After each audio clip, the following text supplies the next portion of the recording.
All right, we are on the field here in Husky Stadium after the Oregon State 41-17 loss at the hands of the number 5 Washington Huskies. This is your Orange Media Network football recap. I'm Josh Worden. This is Brenden Slaughter and Brian Rathbone. We'll start with you, Brenden, your main takeaways and impressions of this 24-point loss to Washington. Well, number one, they beat the spread, so that's always a good thing. Oregon State came in as 38-point dogs, only, didn't lose by that many, so that's a good thing. Second of all, I didn't see any quit in this Oregon State football team. They never quit. Last year, there were definitely times they got down early and just gave up in games, and scores, reflected it in the end.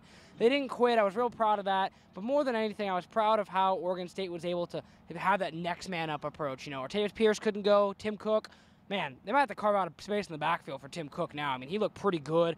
Victor Bolden looked good. Even Jordan Villeman maybe coming back a little bit. Not sure easily his longest catch of the season. So I liked what Oregon State did. It was still in spurts, but you manage expectations. Washington's a good football team, and given the fact that they're number 5 in the country, 2 teams in the top 4 still have to play each other.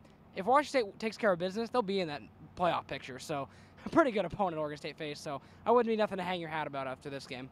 All right, now for you, Brian, what were your main takeaways? Well, thank you, Brenden, for taking just about every storyline, but it's totally fine. I think you touched on it. It's just like during the press conference, I don't know how many times they mentioned Washington being an elite program, and it just shows kind of how cyclical, the Pac-12 can be, because it was just 8 years ago when Washington was an 0-12 team, and now they are, as you said, in position to make the college football playoff, and so. Like, if you're an Oregon State fan, I mean, these games are hard. Going down 31-0 at halftime is not what you want. But, I mean, like you said, a lot of fight.